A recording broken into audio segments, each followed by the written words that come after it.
Pues buenas tardes. Tenemos esta tarde a la profesora María Guadalupe Seijas de los Ríos. Es doctora en Filología Semítica por la Universidad Complutense de Madrid, con la tesis Análisis sintáctico del libro de Isaías, capítulo del 1 al 39, del año 93. Es profesora titular de Lengua y Literatura Hebrea en la misma universidad, la Universidad Complutense. Su investigación se centra en la Biblia, en la sintaxis de los textos proféticos, en la Masora y en el estudio de las manifestaciones culturales de la Biblia. En la actualidad, dirige el proyecto de investigación, recepción y transmisión de la Biblia, textos e iconografía. Y también coordina el programa de doctorado en Ciencias Religiosas, Ciencias de las Religiones. Y pues ha tenido el gusto de venir desde Madrid para hablarnos de su libro que acaba de publicar. Lo ha presentado en Madrid, en Casa Separat, que ya muchos de aquí ya lo conocemos. Así que la dejo para que nos hable de su libro. Una cosa que me llamó la atención cuando leí la introducción del libro, que es lo siguiente. Dice: elegí cursar la carrera de Filología porque me permitía trabajar en distintas disciplinas. Estudiar una lengua a través de sus textos y de su cultura me acercaba a la arqueología, la codicología, la historia, la filosofía y el arte. Es una presentación, espero que muy multidisciplinar y muy bonita. Eso espero. Y yo espero, voy a dejarme sorprender. Muchas gracias. Quisiera empezar con palabras de agradecimiento a la Asociación de Amistad Judeo-Cristiana y a la Universidad Católica de Valencia y a la Cátedra de la Mujer por invitarme a estar con todos vosotros para poder compartir algo que realmente me apasiona y es el resultado del trabajo de 5 años de investigación. Quiero agradeceros a los que me conocéis, hay aquí algunos que cuento entre mis amigos, a mi familia, pero también a todos aquellos que simplemente estáis aquí porque habéis mostrado interés por ello. Yo vengo de Madrid, pero Valencia no me es una ciudad ajena. Tengo un hijo mío estudiando la especialidad de Medicina en la FE, pero también tengo que deciros que desde el 29 de octubre Valencia está en el corazón de todos. Así que voy a empezar presentándoos este libro, Las imágenes hablan, Biblia, arte y mujer. Y he estructurado la presentación tratando de dar respuesta pues, a lo que yo, si me pongo en vuestro lugar, me plantearía cuando voy a encontrarme con un libro nuevo, ¿no? Los orígenes del libro, el porqué del título, la estructura, algunos conceptos importantes que aporta este libro, y luego voy a acabar con algo que he preparado especialmente para Valencia, ¿no? Y para esta asociación de amistad judeo-cristiana, que creo que es una imagen especialmente significativa y que lo dejamos como sorpresa para ello. Bien, ¿cómo se gestó este libro? Todos los libros tienen una historia y este también tiene la suya. El origen de este libro nace en una asignatura de nueva creación que se llama Personajes Bíblicos y que se pone en funcionamiento con un cambio en el programa de estudios que pasa de Filología Hebrea a estudios de grado en estudios semíticos. La asignatura de Personajes Bíblicos tenía como objetivo estudiar un personaje de la Biblia y luego su repercusión en todo tipo de manifestaciones artísticas. Como se impartía entre varios profesores, a mí se me asignó los 3 reyes de la monarquía unificada, Saúl, David y Salomón, y las mujeres, las matriarcas y las heroínas. Y entonces empieza una historia de fascinación por esta disciplina que luego recibe el nombre de recepción de la Biblia o de estudios bíblicos culturales, porque yo me enfrento, y entronco con las palabras que acaba de decir Paco, me enfrento a un campo de conocimiento que me ofrece múltiples posibilidades. Me permitía, por ejemplo, explicar a los alumnos Judita Triunfans, un oratorio de Vivaldi, como me permitía, por ejemplo, estudiar La tienda roja de Anita Diamant, que tiene una serie televisiva y que tal vez alguno conozca, o me permitía hacer una lectura dramatizada de La Bella Ester de Lope de Vega. Las posibilidades eran inmensas y a mí aquello me apasionó. Me apasiona ver que la Biblia es fuente incesante de actividades culturales de todo tipo. Lo ha sido así durante la historia y lo sigue siendo en nuestros días. Poco a poco, dentro de este gran abanico de posibilidades, está la música, el cine, los videojuegos, la pintura, la literatura. Yo me he ido centrando en el estudio de las imágenes y en concreto pinturas y en menor medida fotografía y grabado. El libro toma como punto de partida los estudios culturales desde una perspectiva amplia, es decir, un diálogo que se establece entre distintos campos del saber. Y más que buscar una especialización exhaustiva en un aspecto muy concreto, busca una mirada que sea capaz de trascender una determinada disciplina y busca plantear cuestiones, en mi caso, entre la filología y la historia del arte. Porque sostengo, y es una firme convicción que ha estado siempre presente en mi carrera académica, la necesidad de coexistir dos formas de entender el espacio académico. El de quienes son expertos en un campo minoritario, saber mucho de poco, o de los que somos más generalistas, con una mirada amplia que permite ver las cosas desde ángulos diversos y que establece una interacción entre los campos del saber, una mirada más comprensiva. Eso me ha permitido, por ejemplo, haber dirigido la historia de la literatura hebrea y judía. Sin ser experta en todos los periodos, es difícil poder abarcar una historia de más de 2000 años en literatura, sin embargo he sido capaz de llevar a cabo un proyecto con unas ideas muy claras sobre cómo quería que fuera esa historia de la literatura. Cuando yo me enfrento a una imagen, a un cuadro, me hago una serie de preguntas que me he dado cuenta que no son las mismas preguntas que hace un historiador del arte. No me conformo con identificar el episodio. Este cuadro representa la Torre de Babel. Ni siquiera me conformo con averiguar cuáles son las tradiciones pictóricas que tradicionalmente se han ido impuestas a lo largo del tiempo. ¿Qué preguntas me hago? Ahora lo vais a conocer. En la elaboración de este libro, que me ha llevado 5 años, me he encontrado con dificultades y con obstáculos. Por una parte, la desconfianza hacia la interdisciplinariedad. Tú no eres de historia del arte, ¿por qué te metes a analizar imágenes, ¿no? Cuando es cierto que yo no soy una historiadora del arte, pero me he documentado mucho y además me he buscado a aquellos compañeros especialistas en historia del arte que forman parte de mi grupo de investigación para poder cotejar, debatir y profundizar en aquello en lo que yo sentía que podía necesitar apoyo.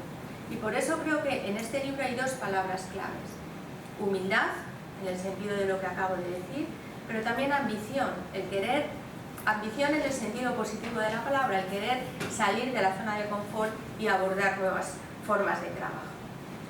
Otras dificultades con las que me he encontrado, bueno, yo, como ahora os contaré, me he dedicado mucho a la iconografía del libro de Ruth en el siglo XIX.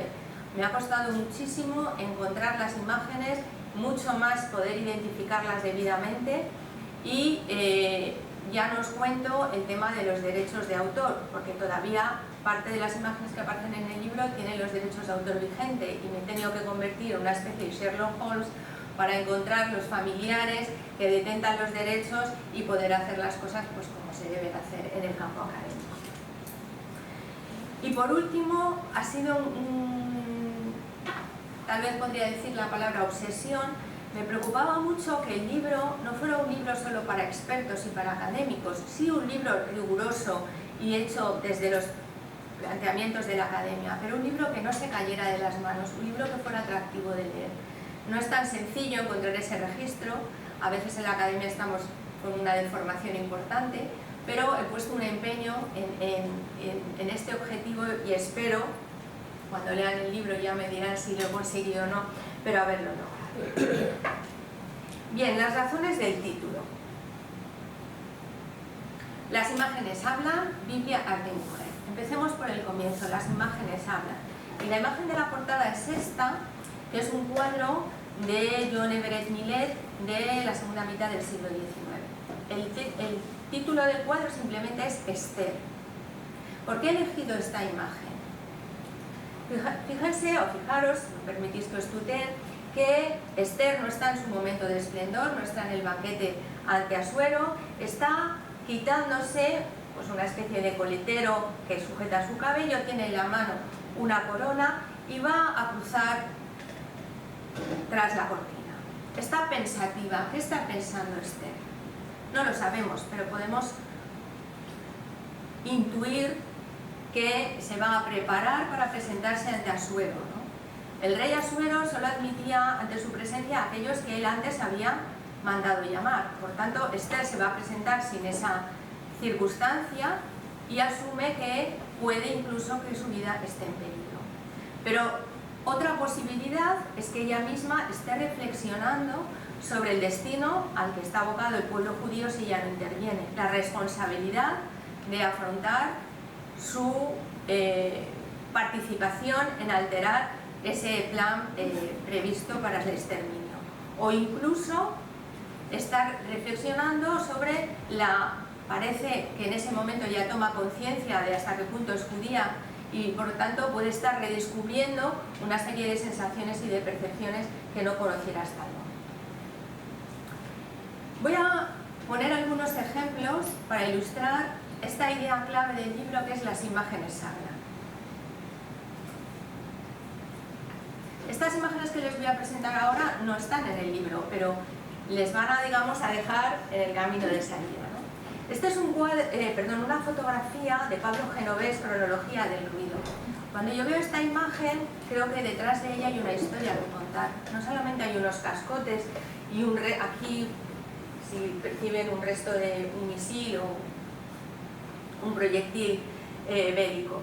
Vemos un espacio de cultura, un palacio, con bellas obras de arte, quién sabe qué pasaría ahí, pero desde luego lo que hay es una destrucción con un trasfondo, ¿no?, de la vida que podría desarrollarse en ese lugar antes de que fuera destruida, ¿no? Esta imagen nos hace pensar qué puede haber detrás de ella. Traigo esta que me parece una imagen que en Valencia todavía resuena mucho más, ¿no? Lo que nosotros vemos en esta viñeta del roto es barro, un cepillo y un cubo, no hay más. Pero hay unas palabras encima que pone solución tecnológica. Este ejemplo me interesa especialmente porque aúna texto e imagen. Y lo que se produce es una contradicción flagrante entre lo que dice el texto y lo que nos presenta la imagen.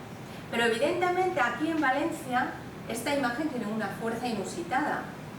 Fuera de Valencia, en España, duele menos, pero también duele. Pero si esta imagen se percibe en Hawái, diría mucho menos, ¿no? Esta imagen me sirve para hablar del receptor de la imagen y de cómo no todas las lecturas e interpretaciones que se hacen de las imágenes son iguales dependiendo del contexto de quien las contempla. Una tercera imagen que deliberadamente he elegido porque es muy transgresora. Es una fotografía de Adinés, que es un artista judío de origen oriental, que hizo una serie de imágenes bíblicas traspuestas al tiempo actual. Probablemente muchos de ustedes estén pensando, a mí esta escena me recuerda a un cuadro, ¿no?, La última cena de Leonardo da Vinci. El artista está jugando con ese conocimiento por parte del espectador y además está haciendo, que diremos, ¿por qué soldados? Porque es posible, es la interpretación del artista, estos soldados estén a punto de entrar en combate y es posible que también sea su última cena, ¿no? Es decir, está utilizando esta expresión artística para hablarnos de vulnerabilidad, de incertidumbre, de miedo, de guerra.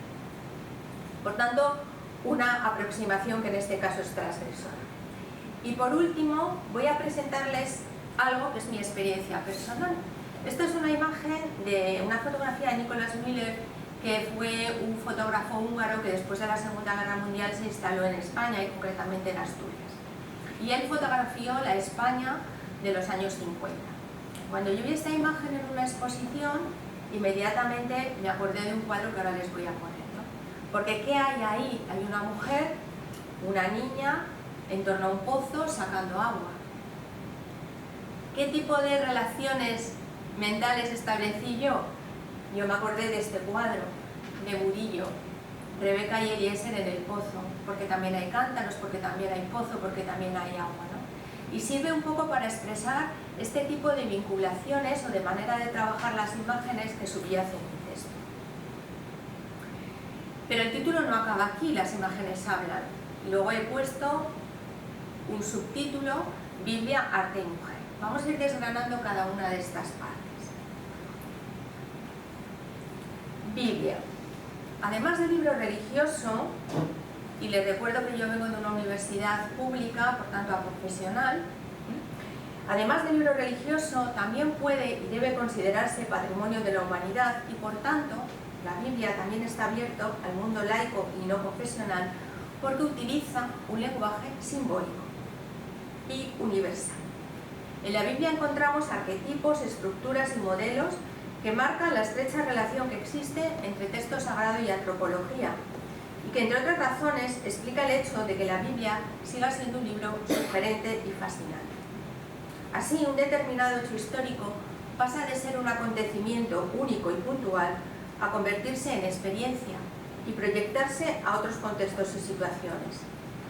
Luis Alonso Scheckel, en el libro de Liberación y Salvación, analiza en detalle el paradigma salir de, atravesar por, entrar en.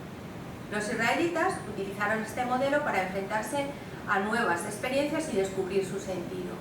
Salir de es salir de Egipto, pero su significado también se proyecta a salir de una enfermedad, salir del peligro, de la muerte, de la opresión. También implica abandonar lo conocido, lo seguro, y dirigirse hacia lo inexplorado, lo que produce miedo e inseguridad. Atravesar por se refiere al desierto. El desierto como el territorio en el que los israelitas deambularon durante 40 años y deja paso, además, al símbolo del desierto como lugar de prueba y espacio de aprendizaje y de transformación.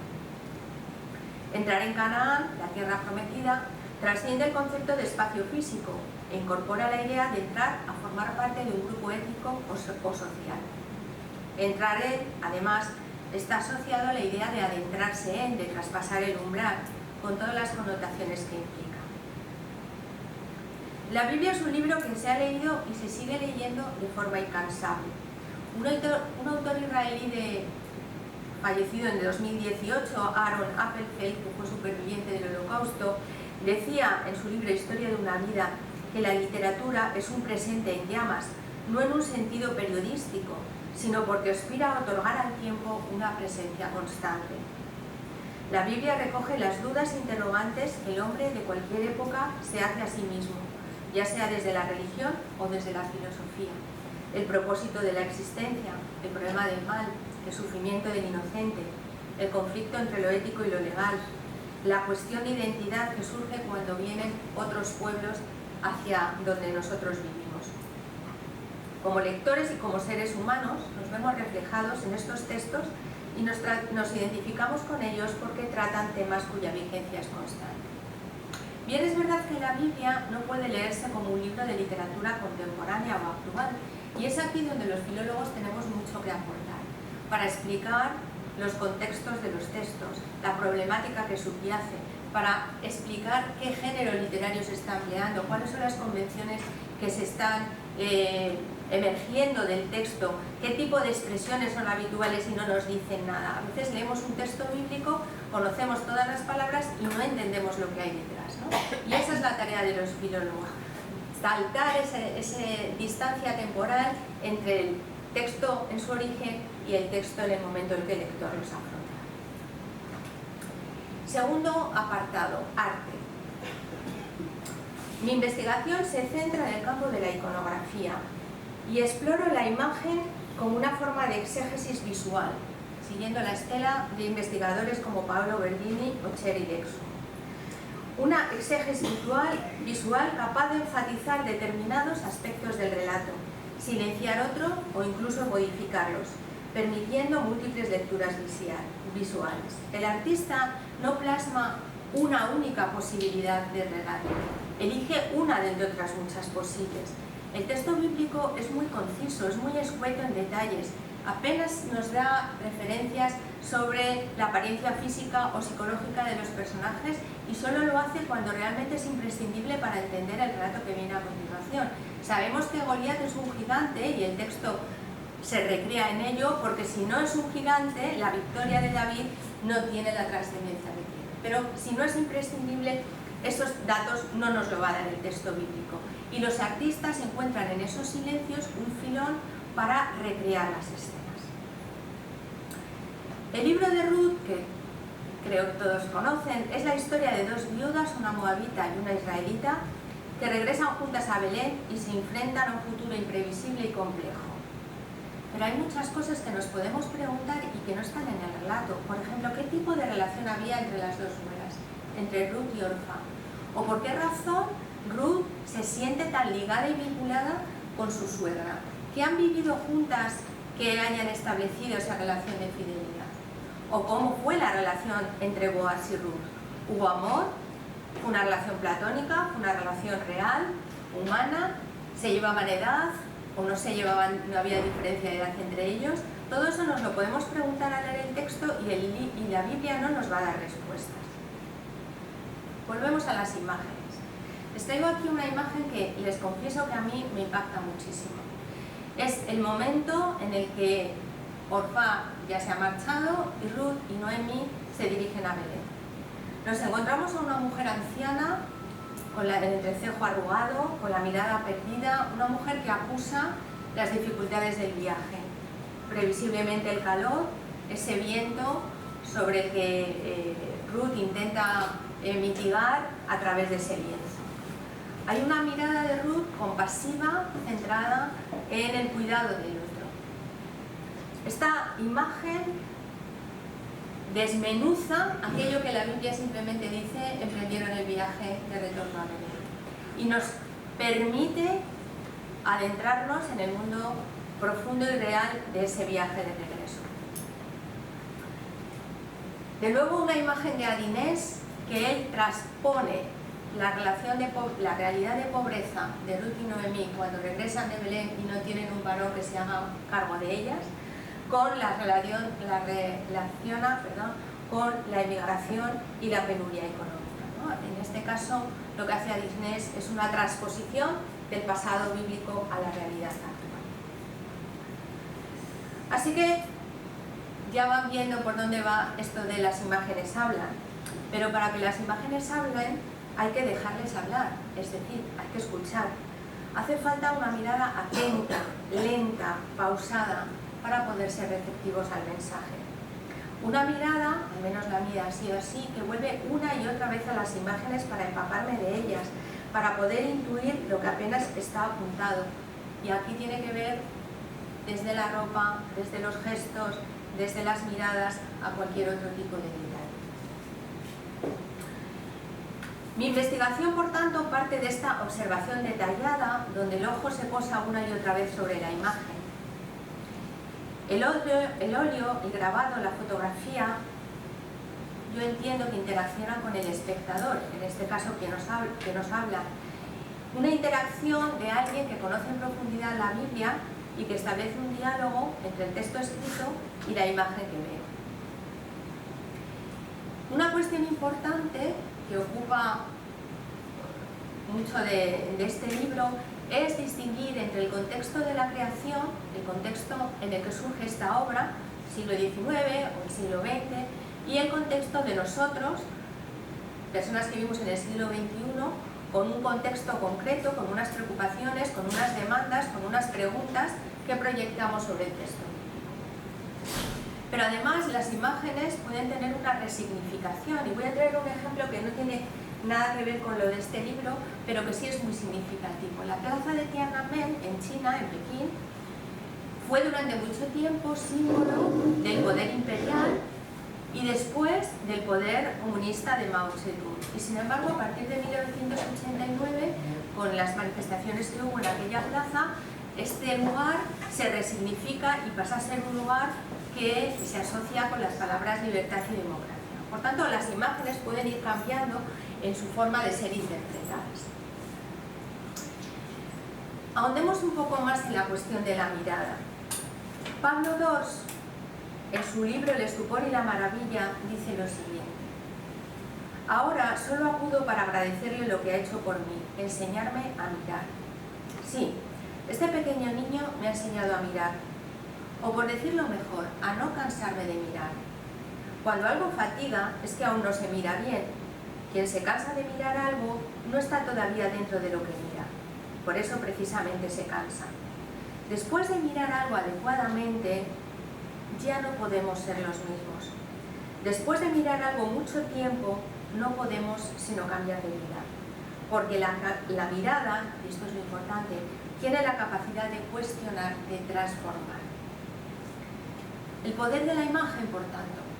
La imagen capaz de desafiar, de interpelar, de denunciar, de asombrar, de generar perplejidad, de suscitar malestar, de calmar o de serenar. Hay cuadros que la mirada rehuye y hay otros de los que no somos capaces de apartar la mirada. Los cuadros no nos dejan indiferente y por eso, insisto, es importante tener en cuenta que las imágenes tienen capacidad de transformación y de ejercer una influencia notable en quien las contempla. Cuando miramos una imagen, no vemos solamente lo que está delante de nosotros, sino que establecemos una relación entre lo que contemplamos y lo que somos, proyectando en las imágenes nuestras inclinaciones, gustos, preocupaciones y deseos.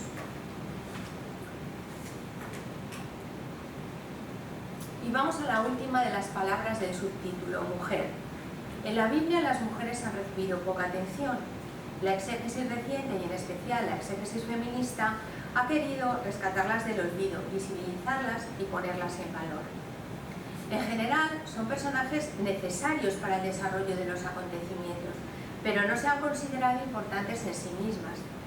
Hay excepciones, Esther, Judith, Susana, pero incluso estos personajes femeninos han sido vistos desde la perspectiva de los varones, desde sus preocupaciones e intereses, y enmarcada en los patrones de conducta que se han impuesto en cada época. De tal manera que sus historias se insertan en el marco cultural de cada época, silenciando aquello que es distorsionante para los estándares imperantes. Basta pensar en el número de mujeres bíblicas que carecen de nombre. Solamente en el libro de Jueces está la primera mujer de Sansón, la madre de Sansón, la concubina de Levita, la hija de Jefté. No conocemos sus nombres y eso es mucho más frecuente en las mujeres que en los varones. Y sin embargo, en estas mujeres bíblicas hay mujeres con capacidad de decisión, líderes en ocasiones, con una sensibilidad hacia lo divino y desempeñan un papel relevante en la historia de la salvación. Mujeres que se salen de lo convencional o de lo que se espera de ella para transitar por espacios no convencionales. Es decir, ha habido una cierta domesticación de estas figuras bíblicas. Desde 2014 me vengo dedicando al libro de Ruth. Solo 4 capítulos bastan para contar la historia de una extranjera que acabó formando parte del pueblo de Israel. En la historia y la interpretación de este relato se han subrayado valores como la modestia, la abnegación, la prudencia. Se han silenciado, se ha pasado de puntillas por el escabroso capítulo 3, donde Ruth acude de noche a la era donde está Boaz. Un capítulo complicado, porque entonces ya no podríamos decir con absoluta seguridad que Boaz y Ruth fueron castos, un valor que en determinadas épocas ha tenido mucha importancia. Y es interesante ver que las imágenes a veces han sido mucho más explícitas de lo que ha sido esta exégesis a veces un poco recatada, ¿no? La Biblia de Padua es una Biblia de 400 italiano, es casi un cómic porque tiene muchísimas ilustraciones y el protagonismo son las imágenes y debajo viene un poquito de texto, ¿no?, contándonos qué es. Bueno, la Biblia de Padua nos presenta a Ruth y a Boaz en un lecho, los dos desnudos, uno enfrente de otro hablando. Sí, claro que en el texto se habla, pero están desnudos porque evidentemente es la lógica del relato. Una mujer valiente, decidida, cuya lealtad hacia su suegra le lleva a cambiar de país y asumir todo lo que conlleva. Se pone el énfasis en adorar a otro Dios. Y la exégesis rabínica ha puesto todo el foco en que es modelo de conversa. Sin embargo, Ruth no solo adopta al Dios de Noemí, adopta todo lo que es de Noemí, adopta la tierra, el lugar donde será enterrada y tantos otros lugares. Es decir, Noemí y todo lo que es Noemí, no solo la divinidad. Y finalmente Ruth acabará siendo reconocida por los habitantes de Belén y será nada más y nada menos que bisabuela del gran rey David. ¿Una heroína de baja intensidad? Probablemente, pero logra que la percepción de ese otro, en este caso el moabita, el extranjero, sea visto de forma radicalmente distinta por los israelitas. Bien, Ruth no es una heroína al uso, no se enfrenta a enemigos, no salva a su pueblo de un gran peligro. Su vida se sitúa en un entorno rural, entre el hogar y la era. Y sin embargo, es un personaje rico y sugerente, transgresor, se aparta de las convenciones, se atreve a decidir por sí misma y a ser libre, manejando con inteligencia las circunstancias de la vida que le toca vivir. Capaz de afrontar las consecuencias de su propia fidelidad y capaz de afrontar un destino incierto. Pero en el libro, Ruth tiene un protagonismo muy claro, no podría ser de otra manera siguiendo mi trayectoria, pero también hay espacio para otras mujeres, como Eva, como la Sulamita, como Rahab o Esther. Bien, entremos un poco más concretamente en la estructura del libro. El libro tiene 5 capítulos, el primero, Biblia, cultura y visualidad, pues se centra un poco en estos conceptos que he estado mencionando hasta hace un momento. El capítulo 2 está dedicado a la iconografía de Ruth en el siglo XIX. Si yo estuviera en su lugar diría, ¿y por qué en el siglo XIX, no en otras épocas? Bueno, porque el libro de Ruth tiene 2 épocas en las que la iconografía tiene especial importancia. La Edad Media, que ya había trabajado a través de capítulos de libros y artículos, y el siglo XIX. Por tanto, estaba pendiente esa parte. Pero además es que en el siglo XIX los artistas dedicaron mayor atención que en otros periodos a las mujeres míticas. Ruth no es la más representada, tiene mucho más protagonismo Judith, Esther y las heroínas más conocidas. Pero aún con todo, tienen más presencia que en otros periodos. Lo que yo busco es ver cómo han interpretado en el siglo XIX los artistas a la historia de Ruth. Y aquí hago un recorrido, es el capítulo probablemente más extenso, desde los inicios del romanticismo, pasando por los prerrafaelitas, por los nazarenos, pasando por las escenas de campo de Millet, pasando por los retratos, por las Biblias ilustradas, y también haciendo un desarrollo especial de las distintas interpretaciones del libro de Ruth en la escena del capítulo 3. Una de las claves del libro es ir a aquello que es marginal. Algo que para mí es importante. No ir a los artistas más reconocidos, sino ir a aquellos, o bien que no están presentes en la historia normativa de la historia del arte, o bien aquellos que han caído en el olvido, que fueron famosos en un momento dado y después ya nadie se acuerda de ellos. Y esto me ha supuesto trabajar con una bibliografía muy escasa, en ocasiones realmente insuficiente, que he tenido que suplir por otros medios. Llegamos al capítulo 3, que lleva un título deliberadamente llamativo, Imágenes demandantes. Y ustedes dirán, ¿demandantes de qué? Y yo les responderé, demandantes de atención. Son imágenes que me han traído de cabeza. ¿Y por qué me han traído de cabeza? Porque no había forma de encajarlas en la estructura que había hecho en el capítulo 2. 3 de las que presento en este capítulo son del siglo XIX. Y yo, después de darle muchas vueltas, me di cuenta que el problema no estaba en que el capítulo 2 estuviera mal planteada, estaba en querer forzar a las imágenes que incluyo en este capítulo en una estructura que se resistían a asumir, ¿no? ¿Por qué son demandantes de atención? Porque se apartan del texto bíblico o porque exploran aspectos que no son evidentes en el texto bíblico. Por ejemplo, cuando yo estuve en el Instituto de Investigaciones Estéticas de la Universidad Autónoma de México, estuve allí en el archivo fotográfico y me encuentro una imagen que pone Noemí y sus nueras. Y yo lo primero que dije es, esto está mal catalogado, ¿cómo que Noemí y sus nueras? Era Ruth con Noemí. Y luego te das cuenta, cuando lo vas viendo, que el artista lo que ha querido es potenciar el papel de Noemí, muy vinculado al siglo XIX con el papel de la mujer y de esa madre de familia, figura emblemática, que no está en el texto bíblico. Y sin embargo ha transformado la lectura y la interpretación de él. Junto a ella se han incorporado 2 del siglo XX, que abordaban 2 temas que a mí me parecían muy importantes. Uno es la maternidad de Ruth. En el texto bíblico se pasa totalmente de puntillas. Ruth no ha tenido hijos de su primer matrimonio y sin embargo aquí llega y concibe inmediatamente y parece la cosa más natural del mundo. Pero la imagen que sí les traigo es esta. Esto es un grabado que forma parte de un conjunto de grabados que ilustran el libro de Ruth. Como veis, y las mujeres dijeron, es esta Noemí.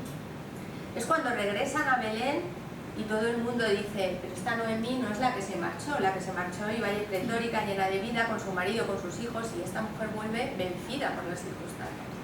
Pero, ¿por qué esta imagen es diferente a las demás? ¿Por qué no la he incorporado en otro apartado?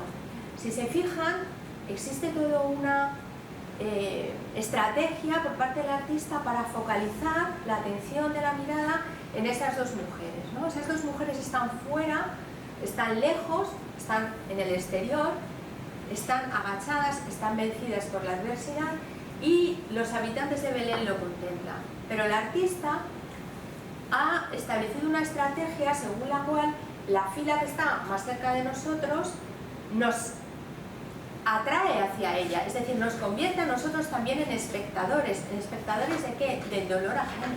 Y nos está hablando de cómo ese dolor ajeno es muy difícil a veces de superar esa distancia, ¿no? Lo vemos, lo observamos, nos quedamos paralizados, pero no damos el paso de acercarnos, ¿no? De saltar esa distancia. Entonces a mí esta imagen me conmovió mucho, me pareció muy interesante y que merecía un tratamiento especial. Y ya nos adentramos en los capítulos 4 y 5 que están dedicados a artistas judíos. Artistas judíos, si yo no lo voy a hacer, pero preguntar a qué artistas judíos conocen, me iban a decir inmediatamente Chagall, pero ahí se iba a quedar la cosa. Y es que es cierto que en el judaísmo la tradición iconográfica es escasa, todos conocen el segundo mandamiento, no te fabricarás imágenes, pero también es cierto que con la llegada de la modernidad emerge una identidad judía laica que hará que haya artistas judíos que vayan emergiendo y que se vayan formando en las academias de bellas artes en las que estaban los artistas cristianos. Inspirados por las Biblias ilustradas de Gustave Doré y de Julius Schnorr von Carolsfeld, también ellos sentirán la tentación de emular a estos artistas y de ilustrar la Biblia desde otros planteamientos y de otros contextos. Así que en el capítulo 4 abordo tres artistas que sí han representado la Biblia, porque los artistas judíos no todos se van a dedicar a ilustrar la Biblia o a representarla, como son Moses Lilien, Abel Pan y Zeev Laban. Y voy a ilustrar esto con dos diapositivas de dos de ellos, porque Lilien tiene un proyecto de ilustrar toda la Biblia, no lo termina, pero en el volumen 1, cuando tiene que poner una ilustración de Génesis 22, el sacrificio de Isaac, fíjense ustedes que, y perdón por la calidad de la imagen, no sé si se ve muy bien, pero es que la he tenido que sacar de una versión digitalizada porque era de muy difícil acceso. Si se fijan, Isaac lleva un hato de leña y lleva un cestillo que podría llevar, por ejemplo, el fuego. Pero no es una imagen dramática, es una imagen amorosa, es una imagen relajada, es una imagen que nos habla del amor de Abraham por Isaac, pero no hay nada sangriento, no hay nada cruel en esta interpretación. Está soslayando, porque no hay más imágenes, no es que haya esta y otras más, solo hay esta soslayando una determinada interpretación de un episodio que además es un episodio polémico porque para los no creyentes es un episodio que suscita mucha... no se sabe muy bien cómo dice. Pero fíjense Abel Pan lo que hace. Abel Pan nos presenta dos pasteles que son terriblemente expresivos, pero está en otra dimensión, no está en ese amor sereno del padre al hijo, está de la desesperación, del momento justo antes, porque en ambas el cuchillo está muy claramente presente, en ambas está, y especialmente yo creo que esta de aquí, con esos ojos enloquecidos, ¿no? ante el dolor profundo que siente Abraham, nos encontramos con otra interpretación diferente del mismo episodio, no tiene nada que ver. Pero en esta, el anterior que les hemos visto, estamos hablando de alguien que está muy implicado con el sionismo y con la creación de un nuevo Estado. Por tanto, quiere dejar atrás todo lo que es dramático y trágico y quiere centrarse en lo que es importante. El quinto capítulo está dedicado a un judío que se llama Ben Sion Rabinovich, el nombre artístico es Ben, perseguido por los nazis y que se esconde en un piso para evitar ser deportado a un campo de exterminio. Y en ese tiempo de estar escondido y estar también presa de la desesperación, en un momento determinado recurre él, que es artista, a reproducir los salmos como estrategia para encontrar serenidad y para salir de la experiencia traumática. Curiosamente, este artista no tuvo mucha aceptación por parte de los judíos y de hecho él legó su obra a la Iglesia cristiana para que fueran sus custodios, porque no se sintió cómodo. Algunas cosas que me gustaría comentar y que para mí han sido importantes. Yo digo en la introducción que en mi interpretación hay ciertas dosis de subjetividad. El tema de la subjetividad a mí me ha ocupado mucho espacio en la cabeza y me ha llevado a leer a teóricos de la historia del arte contemporáneos que hablan también del papel de la subjetividad a la hora de contemplar una obra de arte. Estoy pensando en Mikval, estoy pensando en Didi Huberman o en Miguel Ángel Hernández. Él mismo, en su prólogo a un libro muy reciente, publicado en octubre del 2024, que se titula Yo estoy en la imagen, él dice: por mucho que queramos, nunca podemos quitarnos del medio, abstraernos del peso y el volumen de nuestro cuerpo, pero tampoco del peso y volumen de nuestras emociones, de nuestros recuerdos, nuestros miedos o nuestros deseos. Igual que el espacio circundante, ya sea el físico o el cultural, ese mundo interior afecta el modo de relación con cualquier imagen, sea o no artística. Toda percepción es así afectada, ¿no? Así que Hernández, en esa introducción, él se sitúa deliberadamente en un punto intermedio entre un objetivismo excesivo, absoluto, que de alguna manera coge la obra de arte y la disecciona, y el otro extremo, que sería un subjetivismo radical, donde una obra de arte puede decir cualquier cosa, ¿no? Y yo comparto con él ese posicionamiento, es decir, hay que tener un conocimiento, una documentación de la época, del artista, del texto bíblico, pero también hay que dejarse interpelar por la imagen, ¿no? Otro aspecto interesante que he explorado cuando me ha sido posible es la relación que se establece entre el artista y el tema bíblico elegido. Digo hasta donde es posible, porque a veces los artistas simplemente cogen un tema porque les permite expresar y desarrollar sus habilidades artísticas. El Arca de Noé da para muchísimo, y piensen en Bassani, porque la maestría en la representación de los animales pues es perfecto con ese tema, y no significa que Bassani tenga una especial afinidad con ese tema.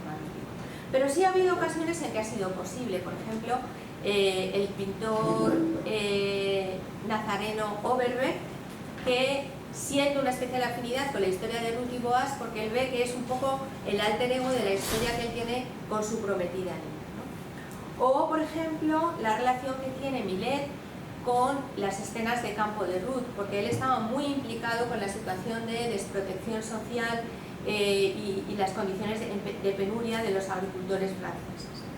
Así que cuando me ha sido posible, yo lo he hecho.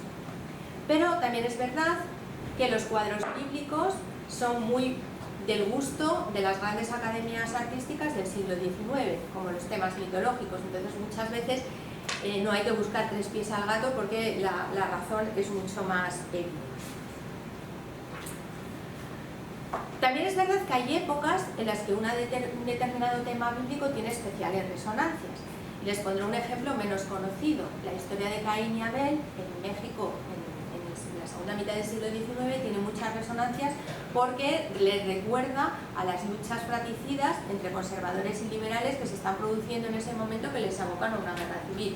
Por tanto, hay veces que un episodio bíblico resuena en determinados contextos con mayor fuerza. Y luego, ya no queda mucho para acabar, está el tema que les anticipaba antes de el momento del espectador, es decir, el contexto de quien contempla la imagen. Yo os decía que cada época tiene sus preocupaciones, sus inquietudes intelectuales y filosóficas. Cuando nosotros hoy en día leemos el libro de Ruth, emergen determinadas cuestiones que son candentes hoy en día, pero que a lo mejor no lo eran tanto en la época en que el libro se escribió. Por ejemplo, la inmigración, por ejemplo, la identidad propia en un entorno ajeno, la mirada del otro, la vulnerabilidad y la fragilidad, la solidaridad entre mujeres o incluso la soledad y la maternidad que les dicta. Y sin embargo, en otros periodos, como el siglo XIX, ha habido otro tipo de cuestiones relevantes, como por ejemplo la relación suegra-nuera o las relaciones familiares.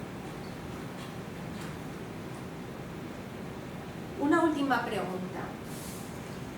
Si me dijeran cuáles son las principales aportaciones del libro, o dicho de otra forma, por qué merece la pena leer este libro, yo indicaría algunas nociones. Por ejemplo, recuperar el acervo artístico del siglo XIX en relación a Ruth, rescatarlo, identificarlo, analizarlo e interpretarlo.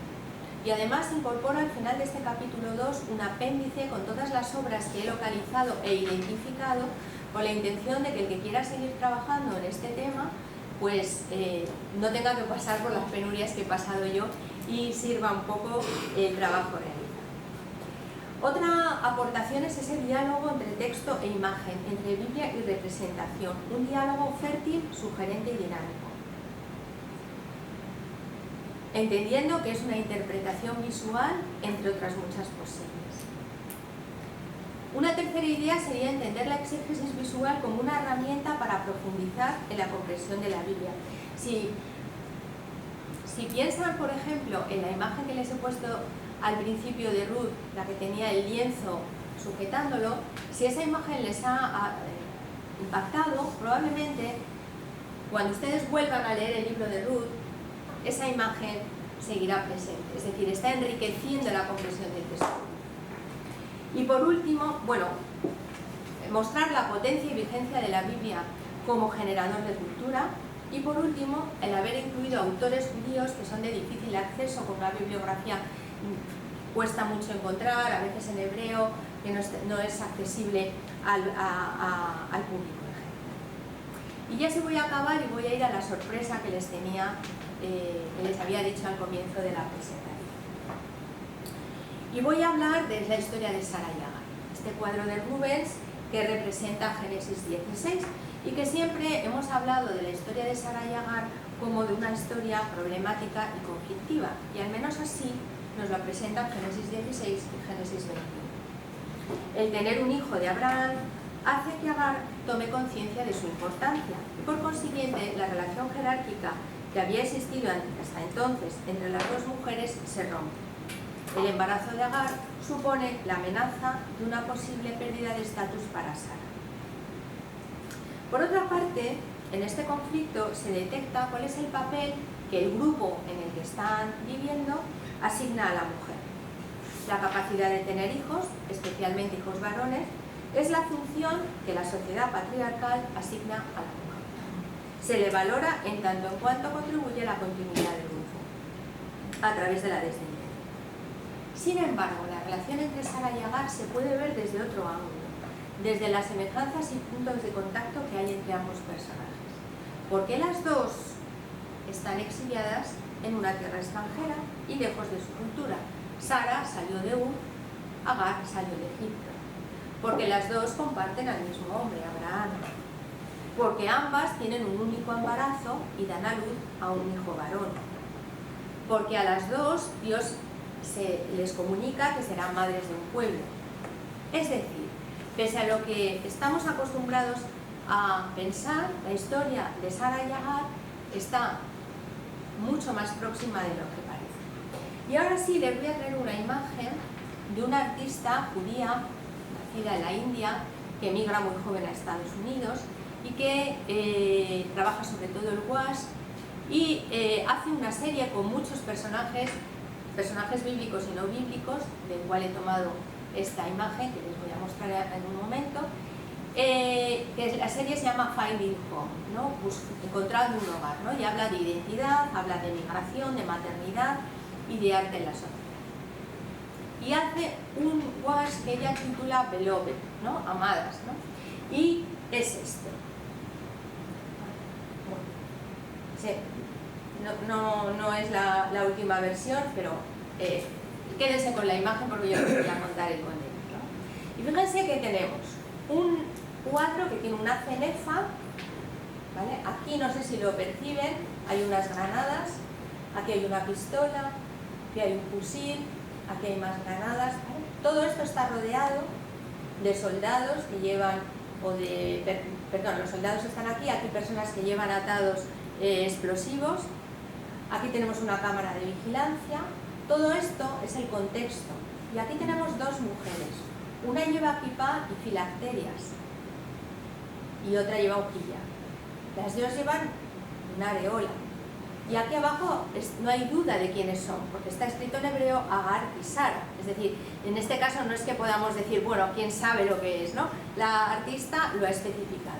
Fíjense que todas están rotas. Las dos mujeres están atravesadas por gotas de sangre, por un dolor compartido. Agar, como representante del pueblo palestino, Sara, como representante del pueblo israelí, las dos sufren el dolor de las muertes de su gente y nos está aportando una posibilidad de encuentro desde el dolor compartido, una posibilidad de encuentro desde las experiencias que viven las dos, es decir, dos mujeres rotas por el dolor y al mismo tiempo unidas por él. De alguna manera se plantea la pregunta, ¿desde el dolor vivido por ambas será posible encontrar una solución al conflicto? ¿Podremos reconocernos como seres humanos y no como enemigos? Siona Benjamin nos ofrece una posibilidad de reconocimiento del otro como vía para solucionar un complejo conflicto que se queda atascado en el tiempo. Les recuerdo que la imagen es de 2004, en el contexto de la Intifada. Así que la imagen, y esto es un ejemplo que me parece muy ilustrativo, transforma la lectura tradicional y la abre a la realidad del momento actual. Y por mi parte, pues creo que ya he abusado de su atención. Muchas gracias y bueno, pues si tienen a bien hacer alguna pregunta, pues estoy a su disposición.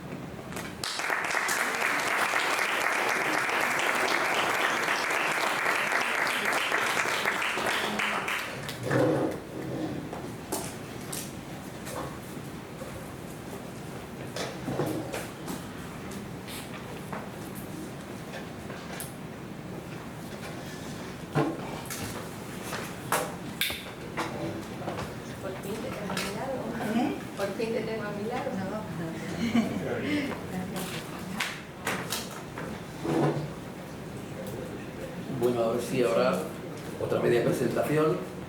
Tenemos a Maril Lazulay, que es buena amiga, es profesora también de la Universidad Politécnica, más que profesora, vicerrectora, no sé si fue, ya no, pero bueno. Y es arquitecto y también tiene sus tablas en el arte, no es arquitecto de esto de cajas cuadradas. Y es presidenta, por lo que más la conocemos, es presidenta de la Comunidad Israelita de Valencia. Entonces ella también tiene que dar su visión desde...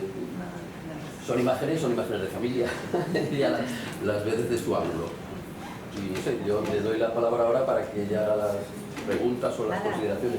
Muchas gracias, y la verdad es estudio y lo que estaba comentando, ¿no? Que he podido encontrar el libro, que está aquí en la puerta, pero lo he buscado antes y no he podido llegar al final porque me ha interesado mucho. Me ha llamado la atención una afirmación, pero no ya respecto al libro, sino en general.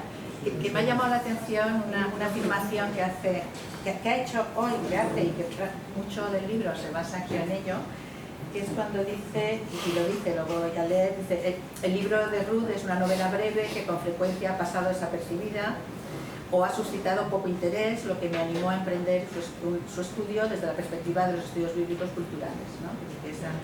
Entonces, yo la pregunto un poco porque, fíjese, desde esa visión que decía Javier, no hace... El 1 de junio fue Shavuot, una fiesta de Shavuot, que son los 50, 49, 7 semanas. Todos los Shavuot leemos el libro de Ruth, que está muy dentro, ¿no? Y además Shavuot es la fiesta, como decir, más como la más espiritual, ¿no? Que nos acerca a Ruth, nos mete.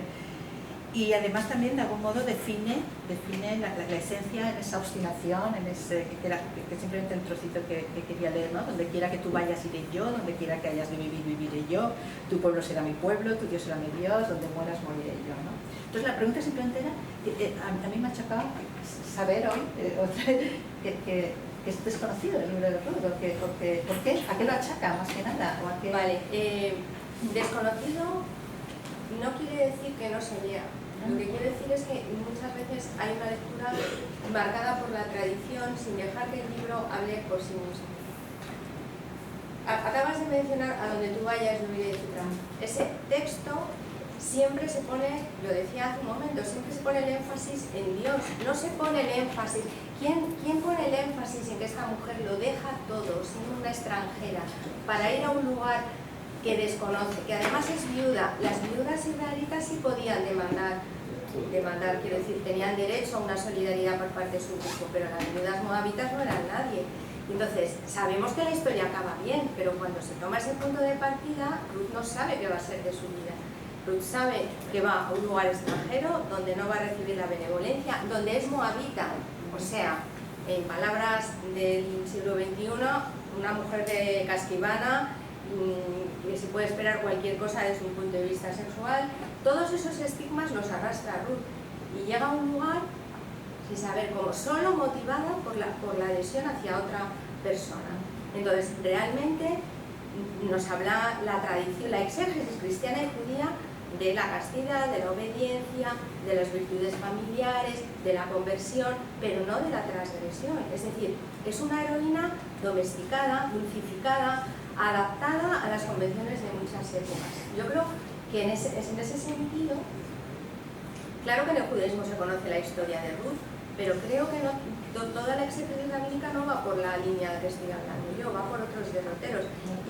Y la exégesis cristiana, lo mismo, o sea, hasta la exégesis feminista del siglo XX, que se plantean otras preguntas. Entonces iba un poco por ahí, no el desconocimiento, pero sí, desde luego, no tiene nada que ver con Esther, Judith o Susana, que han suscitado muchísima más literatura, por ejemplo, incluso Débora un poco más, pero de Ruth pasa muy desapercibida cuando se habla de mujeres en la Biblia.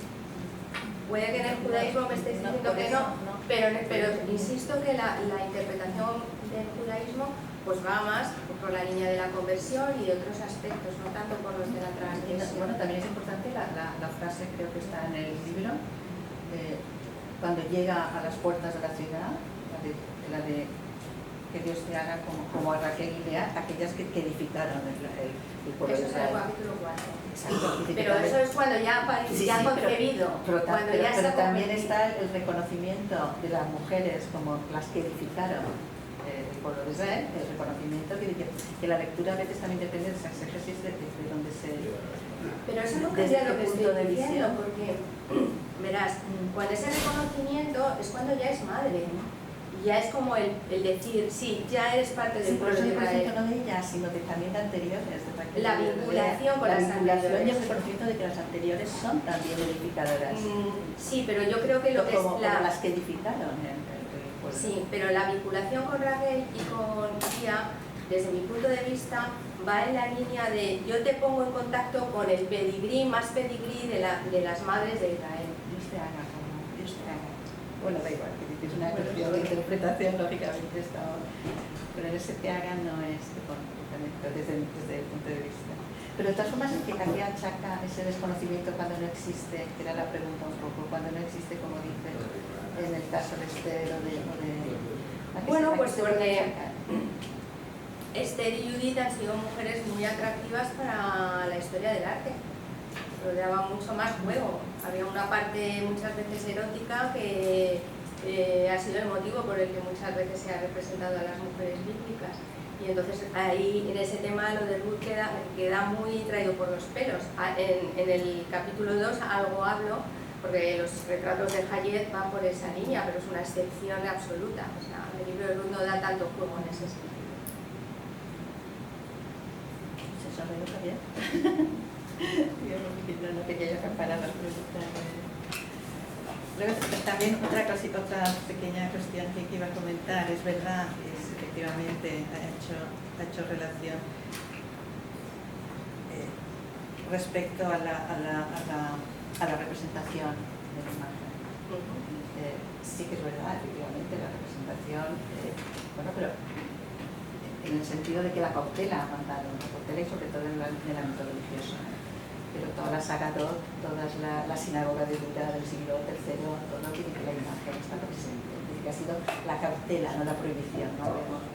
Yo lo que digo es que no podemos decir, hacer una historia del arte judío desde los inicios hasta el siglo XIX, hay muy poquitas cosas. Yo he dicho que hay muy poca tradición iconográfica,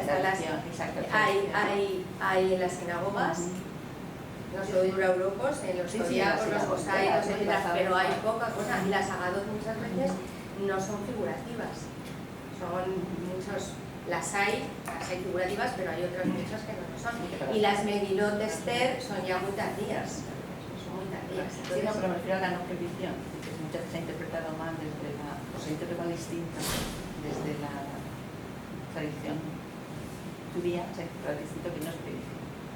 Bueno, es cautela, vale, pero ¿puedes decir muchos artistas judíos del siglo XII, XIII, XIV? ¿Puedes nombrarme alguno? No, pues puedo buscarle más a porque es verdad que se ha relacionado mucho más con la escritura. Muchos de los artistas dicen que es la escritura lo que se va desarrollando más que la imagen, claro. Pero sí que está el embellecimiento del objeto, el embellecimiento de la claro, pintura, pero eso va por otro camino. Entonces también es arte. Es arte, pero es otro camino. O sea, vamos a ver, cuando estamos hablando de la eliminación de manuscritos, estamos hablando de un objeto que se venera y por tanto se embellece al máximo.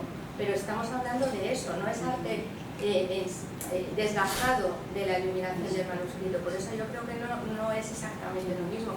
Y sí que hay nombres de iluminadores, pero de iluminadores, no de pintores. No hay un pintor del siglo XIV, XV, XVI, XVII que podamos identificar, a eso me refiero. Sí, sería más adelantado a la iconografía, a la ilustración. Claro, pero que no es la prohibición. Bueno, lo que pasa es que esto podemos... Sí, pero vamos a ver, hay agadot en Alemania donde las figuras humanas de Meckelberg, claro, entonces bueno... pero hay otras que no, pero que no es una corriente mayoritaria que las agadot estén... Sí, pero que bueno, que hay algunos casos sí, pero que eso sustente una corriente mayoritaria... No, lo que quiero decir es que por decir de algún modo, es la no prohibición, más la cautela que la prohibición, porque están ahí los sin cabeza de pájaro. Pero, bueno, ahí podríamos discutir. Hay que hacer un monólogo de las niñas, pero no. Bueno, es que no se oye. No hemos oído nada. Sí, vamos a intentar que hagan preguntas. Los asistentes, sí. Si alguien quiere hacer alguna pregunta sobre el libro, sobre la imagen.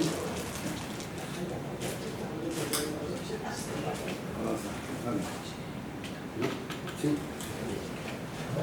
Sí, nada, yo solamente quería agradecerle a la doctora Seijas el libro. Creo, vamos, lo acabo de comprar y no he tenido tiempo solamente de ojearlo y de escuchar su presentación magnífica. Decir también para quienes no la conozcan demasiado que es una experta en judaísmo, no es únicamente catedrática de filología hebrea, sino que conoce, no soy catedrática bueno, profesora titular de la Complutense, ¿no? Y bueno, una experta en judaísmo. Yo tengo el placer de conocerla desde hace muchos años, somos también colegas de la Asociación Bíblica Española. Y ella trabaja también este ámbito de la Biblia, el arte, las imágenes, y quiero felicitarte, Guadalupe, por este libro. Estoy seguro que va a ser un éxito y me parece extraordinario también el planteamiento que has hecho de estas mujeres que has sacado, de recuperar también estos artistas judíos, como dices, de la periferia, ¿no? Estos que conocemos desde siempre en la historia del arte, sino también estos que recuperas y bueno, pues agradecerte que hayas venido a Valencia de nuevo y nada, estoy seguro de que el libro va a ser un éxito. Gracias.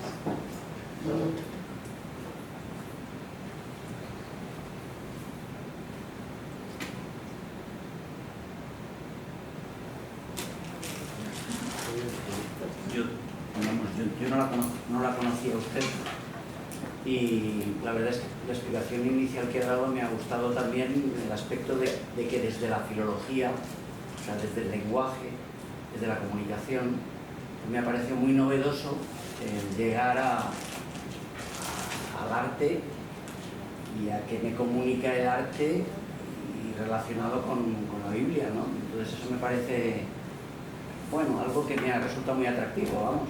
Entonces, pues, ya que no había muchas más intentos de preguntas o de intervenciones, pues vamos, me animo a decirle eso, que me ha gustado mucho, algo que para mí es novedoso y que me parece que tiene mucho sentido lo que usted ha propuesto y se ha puesto a trabajar en ello, ¿no? Y luego me ha descubierto, porque yo he meditado con Pablo II y la verdad es que he disfrutado mucho, pero lo de la mirada contemplativa la verdad es que yo no lo había descubierto, y entonces usted cuando me ha citado aquí a Pablo II con algunas de las frases, digo, pues mira, esto no es lo mismo, creo yo, pero sí que tiene mucho sentido recogerlo y traer aquí sus palabras, ¿no? Con lo cual, pues agradecerle las dos cosas. Para mí, esos dos aspectos pues me han servido en poder estar aquí y en su caso, pues en poder comprar el libro y leerlo y disfrutarlo también. Gracias. Muchas gracias. No es lo mismo, pero desde mi punto de vista, una mirada lenta, detallada, minuciosa, una mirada que repara en lo marginal, en lo que no hace ruido, en lo que no es atronador, en lo que no avasalla, nos lleva, o al menos mi percepción es esa, a otra forma de estar en el mundo. Es decir, porque uno no va por el mundo y dice, yo voy atropellado, pero miro los cuadros muy lentamente, no. O sea, es una actitud ante la vida. O sea, las cosas nos pasan y hay que estar atento para verlas o que pasen de lado, ¿no? Entonces, claro, esta mirada yo creo que es una mirada contracultural, que va en contra del mundo en el que vivimos, pero yo la he aplicado en mi trabajo académico como lo aplico en la vida. Claro, yo no vengo a hablarles a ustedes de mi vida, vengo a hablarles de mi libro, pero en ese punto suelo decir, este libro es el más personal de todos los que he escrito. ¿Por qué? Porque en un momento dado me doy cuenta que esta mirada es una manera de estar en el mundo, una manera de relacionarte, una manera de percibir, que va más allá del trabajo, va con la vida. Así que muchas gracias porque me ha dado oportunidad de decir esto. Yo te quería preguntar, en estos 5 años de investigación supongo que habrá dejado muchos espacios, imágenes, autores. Ahora, ¿hay futuro? ¿Hay otro libro? Pues es que yo tengo la sensación de que cuando tengo algo que decir escribo un libro, pero no tenemos tantas cosas que decir, ¿no? Entonces, no sé si lo habrá. Sí que tengo varios trabajos hechos que irán como capítulos del libro. Por ejemplo, seguramente lo conoces, Jacob Steinhardt. Pues tengo en prensa un capítulo dedicado también al libro de Ruth con los grabados, ¿no? Pero no sé si formato libro, porque el formato libro es muy exigente, ¿no? Y no sé, voy a descansar un poco y ya veremos. Porque ha abierto mucho campo y habrán quedado muchas cosas. Nada más hablar de Salem y hablar de, obviamente, es otro capítulo 4 que habla de Salem. Porque seguro que hay mucho detrás. Hay mucho detrás, sí, pero no hay tantos autores que reproduzcan la Biblia como una parte importante de su producción artística. ¿Puedo preguntar? Robert Hillin no está. No. ¿Por qué? Del siglo XX primero, porque ha cogido 3, porque ha decidido la línea, o porque mi idea no era hacer todo lo que hay. Yo he cogido aquellos artistas que he ido encontrando y que me han parecido que iban en la línea de lo que quería hacer, pero no están todos los que son. No, está claro, por eso digo que hay más. Claro.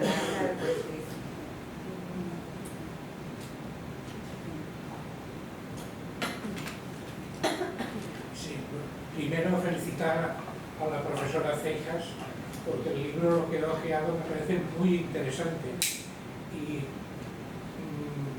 diría que es un trabajo pionero, incluso me sabe a poco gustaría más adelante un libro en gran formato, de esos con los cuadros grandes y todo esto, y sobre todo lo que me ha gustado es la introducción de los artistas judíos, Lilien y demás, que está muy bien ponerlos aquí, es una maravilla. Muchas gracias, Paco. Ojalá, pero cuesta mucho publicar un libro para que te pongan las imágenes, porque una de las cosas buenas del libro es que tiene un precio asequible, pero si se mete uno imágenes en gran formato, el libro se convierte en algo prohibitivo.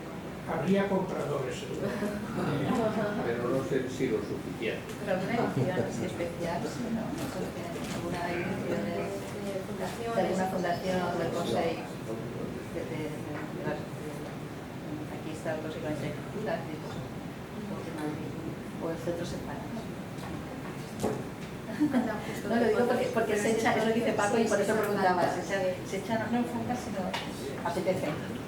Apetece, pero bueno, ahora te vas y buscas, ¿no? Pero en ese sentido sí. Bien.